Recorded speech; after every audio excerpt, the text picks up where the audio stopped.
Guarantee news ವಿಶೇಷ ಎಕ್ಸ್ಪ್ಲೇನರ್ ಕಾರ್ಯಕ್ರಮಕ್ಕೆ ಸ್ವಾಗತ. ನಾನು ದಿಲೀಪ್. ವೀಕ್ಷಕರೇ, ಇತ್ತೀಚಿನ ದಿನಗಳಲ್ಲಿ ಆನ್ಲೈನ್ ಫ್ರಾಡ್ ಅನ್ನೋದು ಸರ್ವೇಸಾಮಾನ್ಯ ಆಗಿಬಿಟ್ಟಿದೆ. ಡಿಜಿಟಲ್ ಅರೆಸ್ಟ್ ಅನ್ನೋದು ಇಲ್ಲವೇ ಇಲ್ಲ ಅಂತೇಳ್ಬಿಟ್ಟು ಸರ್ಕಾರ ತುಂಬ ಸತಿ ಹೇಳ್ತಾ ಇದೆ. ಜೊತೆಗೆ ಏನು ನಾವೊಂದು ಆನ್ಲೈನ್ ಬಿಸ್ನೆಸ್ನ ಮಾಡ್ತೀವಿ ಅಂದರೆ ನಾವು ಮೊಬೈಲ್ನ ಹಿಡ್ಕೊಂಡು ಲ್ಯಾಪ್ಟಾಪಲ್ಲಿ ಮತ್ತು ಟ್ಯಾಬ್ಗಳಲ್ಲಿ ಏನೊಂದು ವಹಿವಾಟನ್ನ ನಡೆಸ್ತೀವಿ, ಅದು ಕೇವಲ ಆರ್ಥಿಕ ವಹಿವಾಟು, ಹಣಕಾಸಿನ ವಹಿವಾಟು ಮಾತ್ರ ಅಲ್ಲ. ನಾವೇನು ಸೋಷಿಯಲ್ ಮೀಡಿಯಾ ಯೂಸ್ ಮಾಡ್ತೀವಲ್ಲ, ಆ ಸಂದರ್ಭದಲ್ಲಿ ಕೂಡ ನಾವು ಹಲವು ರೀತಿಯಾದಂಥ ವಂಚನೆಗೊಳಗಾಗ್ಬೋದು. ಅದರಲ್ಲೂ ಇತ್ತೀಚೆಗೆ ಒಂದು ಫ್ರಾಡ್ ಶುರುವಾಗಿದೆ. ಅದು ಏನು ಅಂದರೆ ಇನ್ಸ್ಟಾಗ್ರಾಮ್ ಮಹಾ ಮೋಸ. ಅದು ಏನದು ಅಂದರೆ ಇನ್ಸ್ಟಾಗ್ರಾಮ್ ಸಬ್ಸ್ಕ್ರಿಪ್ಷನ್ ಹೆಸರಲ್ಲಿ ಭಾರಿ ವಂಚನೆ ನಡೀತಾ ಇದೆ. ನೀವು ಸಿಂಪಲಾಗಿ ಗೂಗಲ್ ಮಾಡಿ ವೀಕ್ಷಕರೇ, ಏನಂದರೆ ಇನ್ಸ್ಟಾಗ್ರಾಮಲ್ಲಿ ಸಬ್ಸ್ಕ್ರಿಪ್ಷನ್ ಅಂತ ನೀವೇನಾದರೂ ಕೊಟ್ಟರೆ ಏನು ರೇಂಜ್ ಇದೆ, ಸಬ್ಸ್ಕ್ರಿಪ್ಷನ್ ಫೀ ಏನಿದೆ ಅಂತ ಕೊಟ್ಟರೆ ನೀವು ಸುಮಾರು ಮಿನಿಮಮ್ ಒಂದು 80 ರೂಪಾಯಿಂದ ಶುರುವಾಗುತ್ತೆ. ಕೆಲವೊಂದು ಸತಿ ಇದು 800 ಆಗ್ಬೋದು, 1000 ಆಗ್ಬೋದು, 1200 ರೂಪಾಯಿ ಆಗ್ಬೋದು. ಅದು ಏನಕ್ಕೆ ಹಂಗೆ ಮಾಡ್ತಾರೆ ಅಂದರೆ ಸುಮಾರು ಒಂದು 80 ರೂಪಾಯಿ ಸಬ್ಸ್ಕ್ರಿಪ್ಷನ್ ಅಂದರೆ ಬೇಸಿಕ್ ಫೀ ತೊಗೊಂಡ್ರೆ ನೀವು ಅದರಲ್ಲಿ ತುಂಬ ಲಿಮಿಟೆಡ್ ಆಗಿರೋಂಥ ಅವಕಾಶಗಳಿರುತ್ತೆ. ಜಾಸ್ತಿ ಸಬ್ಸ್ಕ್ರಿಪ್ಷನ್ ಫೀಸ್ ಜಾಸ್ತಿ ಆದಂಗೆ ನಿಮಗೆ ಫೀಚರ್ಸ್ ಜಾಸ್ತಿ ಸಿಗ್ತಾ ಹೋಗುತ್ತೆ. ಹಂಗಾಗಿ ಅದೊಂದು ಮೆಟಾ ಮಾಡಿರೋಂಥ ರೂಲ್ಸು ಸಬ್ಸ್ಕ್ರಿಪ್ಷನ್ಗೋಸ್ಕರ. ಜೊತೆಗೆ ನಿಮ್ಗೊಂದು ಬ್ಲೂ ಟಿಕ್ ಬರೋವಂಥದ್ದು, ಗೋಲ್ಡನ್ ಟಿಕ್ ಬರೋವಂಥದ್ದು, ಅದೆಲ್ಲನೂ ವ್ಯವಸ್ಥೆ ಮೆಟಾ ಜೊತೆ ನೀವೇನು ವ್ಯವಹಾರ ಮಾಡ್ತೀರೋ ಅವಾಗೆಲ್ಲ ಸಿಗುತ್ತೆ. ಆದರೆ ಇದು ಮೆಟಾನ ಬೈಪಾಸ್ ಮಾಡಿ ಒಂದಷ್ಟು ಸ್ಕ್ಯಾಮ್ಗಳು ನಡೀತಾ ಇದೆ. ಅದಕ್ಕೆ ನೀವು ಮತ್ತು ನಾವು ಅಲರ್ಟ್ ಆಗಿರಬೇಕು. ಏನದು ಅಂದರೆ ಮೆಟಾ ಅಧಿಕೃತವಾಗಿ ಫೇಸ್ಬುಕ್ ಆಗಿರ್ಬೋದು, ಇನ್ಸ್ಟಾಗ್ರಾಮ್ ಆಗಿರ್ಬೋದು ಮತ್ತು ವಾಟ್ಸಪ್ ಆಗಿರ್ಬೋದು, ಅದೆಲ್ಲದರೂ ಮಾತ್ರ ಸಂಸ್ಥೆ ಮೆಟಾ. ನಮ್ಮದೇನೇ ಹಣಕಾಸು ವ್ಯವಹಾರ ಏನಾದರೂ ಮಾಡಿದ್ರೆ ನಾವು, ಫಾರ್ ಎಕ್ಸಾಂಪಲ್ ಫೇಸ್ಬುಕ್ಕಲ್ಲಿ ನೀವು ಯಾವುದೋ ಒಂದು ವೀಡಿಯೋನ ಪ್ರಮೋಟ್ ಮಾಡಬೇಕು ಅಂತ ನೀವೇನಾದರೂ ಬಯಸಿದ್ರೆ ನೀವು ಏನು ಹಣ ಕಟ್ತಿರಲ್ಲ ಅದು ಫೇಸ್ಬುಕ್ಗೆಲ್ಲ ಹೋಗೋದು ಮೆಟಾಗೆ ಹೋಗುತ್ತೆ. ಮೆಟಾ ಒಂದು ಸಂಸ್ಥೆಗೆ ನೀವು ಹಣವನ್ನು ರವಾನೆ ಮಾಡ್ತೀರ ಆನ್ಲೈನ್ ಮೂಲಕ. ಆದರೆ ಈ ಒಂದು ಇನ್ಸ್ಟಾಗ್ರಾಮಲ್ಲಿ ಸಬ್ಸ್ಕ್ರಿಪ್ಷನ್ ಹೆಸರಲ್ಲಿ ನಡೀತಿರೋ ದಂಧೆ ಇದೆಯಲ್ಲ, ಆ ದಂಧೆಕೋರರು ಸಿಕ್ಕಾಪಟ್ಟೆ ಟ್ಯಾಲೆಂಟೆಡ್ ಅಂತ ಹೇಳ್ತೀರೋ ಅದನ್ನು, ಅಥವಾ ಅದನ್ನು ನೀವು ನೆಗೆಟಿವ್ ಆಗಿ ಹೇಳಬೇಕು ಅಂದರೆ ಎಂಥ ಕುಖ್ಯಾತರಿದ್ದಾರೆ ಇವರು ಅಂದರೆ ನಿಮ್ಮನ್ನು ಅಂದರೆ ಎಂಥ ಒಂದು ವಿದ್ಯಾವಂತರನ್ನು ಕೂಡ ನಾಚಿಸೋವಂಥ ಟೆಕ್ನಿಕ್ಗಳನ್ನು ಅವ್ರು ಬಳಸ್ತಾ ಇದ್ದಾರೆ. ಏನು ಮಾಡ್ತಾರೆ ಅಂದರೆ ನಿಮಗೆ ನೆಟ್ಫ್ಲಿಕ್ಸು ಫ್ರೀಯಾಗಿ ಕೊಡ್ತೀವಿ ಅಂತ ಆಫರ್ ಮಾಡ್ತಾರೆ. ಜೊತೆಗೆ ಭಾರಿ ಡಿಸ್ಕೌಂಟ್ ಆಫರ್ ಮಾಡ್ತಾರೆ. ಅಂದರೆ ಏನೊಂದು 700-800 ರೂಪಾಯಿ ಸಬ್ಸ್ಕ್ರಿಪ್ಷನ್ ಫೀ ಇರುತ್ತಲ್ಲ, ಅದಕ್ಕೆ ನೀವೇನಾದರೂ ಹೋದರೆ ತುಂಬ ಹೆಚ್ಚಿನ ಫೀಚರ್ಸ್ಗಳು ಸಿಗುತ್ತೆ. ಅದನ್ನು ನಾವು ನಿಮಗೆ ಡಿಸ್ಕೌಂಟ್ ದರದಲ್ಲಿ ಕೊಡ್ತೀವಿ ಅಂತ ಹೇಳ್ಬಿಟ್ಟು ಆಫರ್ ಮಾಡ್ತಾರೆ. ಈ ರೀತಿಯಾದಂಥ ಆಫರ್ ಮಾಡೋ ಅಂಥ ಒಂದು ಸೈಬರ್ ವಂಚಕರು ಏನು ಮಾಡ್ತಾರೆ, ನಿಮ್ಮ ಕ್ರೆಡಿಟ್ ಕಾರ್ಡಲ್ಲಿ ಪೇ ಮಾಡಿ ಅಂತ ಕೇಳ್ತಾರೆ. ನಿಮ್ಮ ಕ್ರೆಡಿಟ್ ಕಾರ್ಡ್ನ ಇನ್ಫಾರ್ಮೇಷನ್ನ ಸೇವ್ ಮಾಡಿ ಇಟ್ಕೊತಾರೆ. ಅದು ಭಾಳ ದೊಡ್ಡ ಮೋಸ. ಈ ರೀತಿಯಾದಂಥ ಒಂದು ಮೋಸ ಮಾಡೋಂಥ ಈ ವಂಚಕರು ಏನು ಮಾಡ್ತಾರೆ, ಆ ನಂತರದ ದಿನಗಳಲ್ಲಿ ಜನಪ್ರಿಯ ವ್ಯಕ್ತಿಗಳ ಹೆಸರಲ್ಲೂ ಕೂಡ ನಕಲಿ ಅಕೌಂಟ್ ಕ್ರಿಯೇಟ್ ಮಾಡ್ತಾರೆ.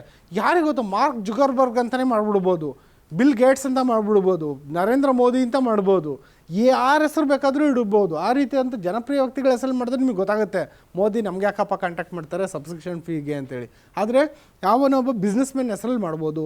ಅಥವಾ ಜೊತೆಗೆ ಇನ್ನೂ ಒಂದು ಮಾಡ್ತಾರೆ, ಏನಂದರೆ ಯಾವುದೋ ಒಂದು ಜನಪ್ರಿಯ ಸಂಸ್ಥೆಗಳ ಹೆಸರಲ್ಲಿ, ಕೆಲವೊಂದು ದೊಡ್ಡ ಸಂಸ್ಥೆಗಳು, ಟೆಕ್ ಸಂಸ್ಥೆಗಳ ಹೆಸರಲ್ಲಿ ಈ ರೀತಿಯಾದಂಥ ನಕಲಿ ಅಕೌಂಟ್ ಸೃಷ್ಟಿ ಮಾಡಿಬಿಟ್ಟು ಆ ಸಂಸ್ಥೆ ಕಡೆಯಿಂದ ನಿಮಗೆ ಸಬ್ಸ್ಕ್ರಿಪ್ಷನ್ ಆಫರ್ ಮಾಡ್ತಾ ಇದ್ದೀವಿ, ನೀವು ಸಬ್ಸ್ಕ್ರೈಬ್ ಆಗಿ ಈ ಒಂದು ಇನ್ಸ್ಟಾಗ್ರಾಮ್ಗೆ ಅಂತೇಳ್ಬಿಟ್ಟು ಏನಾದ್ರೂ ಮಾಹಿತಿಯನ್ನು ಕೊಟ್ಟರೆ ಜನ ನಂಬುವಂಥ ಚಾನ್ಸಸ್ ಇರುತ್ತೆ. ಅಂಥ ಟೈಮಲ್ಲಿ ಏನು ಮಾಡ್ತಾರೆ ಅಂದರೆ ಮೊದಲು ಹಣ ಕಟ್ಟಿಸ್ಕೊತಾರೆ ನಿಮ್ಮ ಹತ್ರ, ಇಷ್ಟು ಸಬ್ಸ್ಕ್ರಿಪ್ಷನ್ ಫೀ ಇಷ್ಟು ಅಂತ ಕಟ್ಟಿಸ್ಕೊತಾರೆ. ಆ ನಂತರ ಅಕೌಂಟ್ನ ಕ್ಲೋಸ್ ಮಾಡ್ತಾರೆ. ಅವ್ರು ಎಲ್ಲಿ ಯಾರು ಏನು ಅಂತ ಗೊತ್ತಾಗೋದೇ ಇಲ್ಲ. ಈ ರೀತಿಯಾದಂಥ ಸೈಬರ್ ವಂಚನೆ ನಡೀತಾ ಇದೆ. ಮತ್ತು ಇನ್ಸ್ಟಾಗ್ರಾಮ್ ಹೆಸರಲ್ಲೇ ಅವರು ಕಡಿಮೆ ಮೊತ್ತದ ಆಫರ್ ಮುಂದಿಡ್ತಾರಲ್ಲ, ಯಾವಾಗ ಒಂದು ಸುಮಾರು 700-800 ರೂಪಾಯಿ ಇರುತ್ತೆ ಸಬ್ಸ್ಕ್ರಿಪ್ಷನ್ ಫೀ, ಆದರೆ ಅವರು ನಿಮಗೇನೊಂದು 200-300 ಅಂತ ಏನಾದರೂ ಆಫರ್ ಇಡ್ತಿದ್ದಾರೆ ಅಂದರೆ ಅದು ನಂಬಕ್ಕೆ ಹೋಗಬೇಡಿ. ಅದು ಮೋಸ ಅಂದರೆ ಕೆಟ್ಟ ಮೋಸ. ಯಾಕೆಂದರೆ ಪುಕ್ಸಟ್ಟೆ ಆಗಲಿ ಕಡಿಮೆ ದುಡ್ಡಿಗಾಗಲಿ ಯಾರು ಯಾವುದನ್ನು ಕೊಡೋಲ್ಲ. ಅದು ಗೊತ್ತಿರಬೇಕಾಗಿರೋಂಥದ್ದು ನಮಗೆ ಸರಳ ಸತ್ಯ. ಜೊತೆಗೆ ಇನ್ಸ್ಟಾಗ್ರಾಮ್ ಖಾತೆದಾರರು ಇರ್ತಾರಲ್ಲ, ಯಾರೋ ಒಬ್ಬರು, ಅವರೇನು ಬ್ಲೂಟಿಕ್ ಆಗಿರಲ್ಲ, ಏನಿರಲ್ಲ, ಯಾರೋ ಒಬ್ಬರು XYZ ಅನ್ನೋ ವ್ಯಕ್ತಿ ಅಂದ್ಕೊಳ್ಳಿ, ಆತನ ಜೊತೆ ಮಾತಾಡೋವಾಗಲೂ ಕೂಡ ಹುಷಾರಾಗಿ ವ್ಯವಹಾರ ಮಾಡಬೇಕು. ಯಾಕೆಂದರೆ ಆತ ನಿಜವಾಗ್ಲೂ ಜಿನ್ಯೂನ್ ವ್ಯಕ್ತಿನ. ಹುಡುಗಿ ಹೆಸರಲ್ಲಿ ಹುಡುಗ ಅಕೌಂಟ್ ಮಾಡ್ಕೊಂಡಿರ್ತಾನೆ, ಹುಡುಗನ ಹೆಸರಲ್ಲಿ ಹುಡುಗಿ ಅಕೌಂಟ್ ಮಾಡ್ಕೊಂಡಿರ್ತಾಳೆ. ಅಥವಾ ನಾನು ಇಲ್ಲಿರೋಂಥ ಕರ್ನಾಟಕದಲ್ಲಿರೋಂಥ ಯಾವುದೋ ಮಂಗಳೂರಲ್ಲಿರೋನೋ, ಬೆಂಗಳೂರಲ್ಲಿರೋನೋ, ಮೈಸೂರಲ್ಲಿರೋನೋ, ಹಾಸನದಲ್ಲಿರೋನೋ ಅಂತ ಹೇಳ್ಕೊತಾನೆ. ಆದರೆ ನಿಜವಾಗ್ಲೂ ನೈಜೀರಿಯಾದಲ್ಲೋ ಉಗಾಂಡಾದಲ್ಲೋ ಇರ್ತಾನೆ, ಗೊತ್ತಿಲ್ಲ. ಹಂಗಾಗಿ ಈ ಥರ ಒಂದು ಖಾತೆದಾರರ ಜೊತೆ, ಅದರಲ್ಲೂ ಅನಾಮಿಕರ ಜೊತೆ ಮಾತಾಡುವಾಗ ತುಂಬಾ ಹುಷಾರಾಗಿರಬೇಕು. ಎಲ್ಲದಕ್ಕಿಂತ ಹೆಚ್ಚಾಗಿ ಇನ್ಸ್ಟಾಗ್ರಾಮ್ ಸಬ್ಸ್ಕ್ರಿಪ್ಷನ್ಗೋಸ್ಕರ ಬ್ಯಾಂಕ್ ಮೂಲಕ ಹಣ ಪಾವತಿ ಮಾಡಬೇಡಿ. ಈ ಯು ಪಿ ಐ ಏನಂತ ಹೇಳ್ತಾರಲ್ಲ ಅದನ್ನು ನೀವು ಪ್ರತ್ಯೇಕವಾಗಿ ಮೆಟಾದ ಏನೊಂದು ಅಕೌಂಟ್ ಇದೆ, ಮೆಟಾ ವೆರಿಫೈಡ್ ಏನೊಂದು ಪೇಜ್ ಇರುತ್ತೆ, ಆ ಪೇಜಲ್ಲಿ ನೀವು ಪೇ ಮಾಡಿ ಅಂತೇಳ್ಬಿಟ್ಟು ಮಾಹಿತಿಯನ್ನು ಇದೀಗ ಒಂದು ಸಾರ್ವಜನಿಕ ಜಾಗೃತಿಗಾಗಿ ಎಲ್ಲ ರೀತಿ ಕೊಡೋಕ್ಕೆ ಹೋಗ್ತಿರೋದು. ಮತ್ತು ಇನ್ನೊಂದು ಏನಂದರೆ ಕ್ರಿಪ್ಟೋ ಕರೆನ್ಸಿ ಇದೆಯಲ್ಲ, ಆ ಕರೆನ್ಸಿನ ಖರೀದಿ ಮಾಡಿಬಿಡಿ ಮತ್ತು ಆ ಕರೆನ್ಸಿ ಮೂಲಕ ನಮಗೆ ಪೇ ಮಾಡಿ ಅಂತ ಏನಾದರೂ ಕೇಳಿದ್ರೆ ಇದು ದೊಡ್ಡ ಟ್ರ್ಯಾಪು. ಯಾವುದೇ ಕಾರಣಕ್ಕೂ ಈ ಟ್ರ್ಯಾಪಿಗೆ ಬೀಳಕ್ಕೆ ಹೋಗಬೇಡಿ. ಇದಂತೂ ಭಾರಿ ಡೇಂಜರಸ್ ಟ್ರ್ಯಾಪು. ಎಲ್ಲದಕ್ಕಿಂತ ಹೆಚ್ಚಾಗಿ ನೀವು ಮಾಡಬೇಕಾಗಿರೋದೇನೆಂದರೆ ಡೌಟ್ ಅಂತ ಏನಾದರೂ ಬಂತು, ಇದು ಯಾಕೋ ಈ ಥರ ಒಂದು ಅಕೌಂಟಿಂದ ಬರ್ತಾ ಇದೆ ಮೆಸೇಜು, ಇದು ಯಾಕೋ ಡೌಟ್ಫುಲ್ ಆಗಿದೆ ಅನ್ನಿಸ್ತಿದ ತಕ್ಷಣ ಅವ್ರ ಜೊತೆ ಮಾತುಕತೆಯನ್ನು ಕಂಟಿನ್ಯೂ ಮಾಡಲೇಬೇಡಿ. ಯಾವುದೇ ಕಾರಣಕ್ಕೂ ಮೆಟಾಗೆ ರಿಪೋರ್ಟ್ ಮಾಡೋ ಆಪ್ಷನ್ ಇದೆ ಮಾಡಿ, ಬ್ಲಾಕ್ ಮಾಡೋ ಆಪ್ಷನ್ ಇದೆ ಮಾಡಿ. ತುಂಬ ಜನಕ್ಕೆ ಬ್ಲಾಕ್ ಮಾಡಿಬಿಡ್ತಾರೆ, ರಿಪೋರ್ಟ್ ಮಾಡಲ್ಲ. ರಿಪೋರ್ಟ್ ಮಾಡಿ, ಯಾಕೆಂದರೆ ಬ್ಲಾಕ್ ಮಾಡೋದು ಈಸಿ, ರಿಪೋರ್ಟು ಮಾಡಬೇಕು. ಯಾಕೆಂದರೆ ಮೆಟಾಗದು ಗೊತ್ತಾಗಬೇಕು ಆ ಖಾತೆ ಇದೆಯಲ್ಲ ಅದು ಯಾಕೋ ಡೇಂಜರಸ್ ಅಂತ ಹೇಳ್ಬಿಟ್ಟು. ಆವಾಗ ನಿಮ್ಮ ರೀತಿ ಬೇರೆಯವರು ಕೂಡ ಮೋಸ ಹೋಗ್ದಲೇ ಇರೋದಕ್ಕೆ ನೆರವಾಗ್ಬೋದು ನೀವು. ಆ ಕಾರಣದಿಂದಾಗಿ ಯಾವುದೇ ಕಾರಣಕ್ಕೂ ಈ ಒಂದು ಕೆಲಸ ಮಾಡೋದು ಮರಿಬೇಡಿ. ಜೊತೆಗೆ ಇನ್ನೊಂದು ಮತ್ತು ಇದು ಮಸ್ಟ್ ಆ್ಯಂಡ್ ಶುಡ್ ಆಗಬೇಕಾಗಿರೋದೇನೆಂದರೆ ಅವಾಗವಾಗ ಪಾಸ್ವರ್ಡ್ ಚೇಂಜ್ ಮಾಡ್ತಾ ಇರಬೇಕು. ಮತ್ತು ತುಂಬ ಸಿಂಪಲ್ ಆಗಿರೋ ಪಾಸ್ವರ್ಡ್ ಕೊಡೋದಲ್ಲ. 1 2 3 4 5 ABCD ಆ ಥರ ಪಾಸ್ವರ್ಡ್ ಕೊಡೋಕ್ಕೆ ಹೋಗಬಾರ್ದು. 000 ಆ ಥರ ಸರಳವಾಗಿರೋ ಪಾಸ್ವರ್ಡ್ ಕೊಡಬಾರ್ದು. ಯಾವುದೇ ಕಾರಣಕ್ಕೂ ಅಪ್ಪರ್ ಕೇಸ್ ಇರಬೇಕು, ಲೋಯರ್ ಕೇಸ್ ಇರಬೇಕು, ನಂಬರ್ ಇರಬೇಕು, ಜೊತೆಗೆ ಸಿಂಬಲ್ಗಳಿರಬೇಕು. ಆ ಎಲ್ಲ ಒಂದು ಸಮಗ್ರವಾಗಿರೋಂಥ ಒಂದು ಪಾಸ್ವರ್ಡ್ನ ಒಂದು ಕೊಲಾಬ್ರೇಟ್ ಮಾಡಿ ಆ ಪಾಸ್ವರ್ಡ್ ಇಟ್ಟಿರಬೇಕು. ಅದನ್ನು ಅವಾಗವಾಗ ಬದಲಾಯಿಸ್ತಾ ಇರಬೇಕು.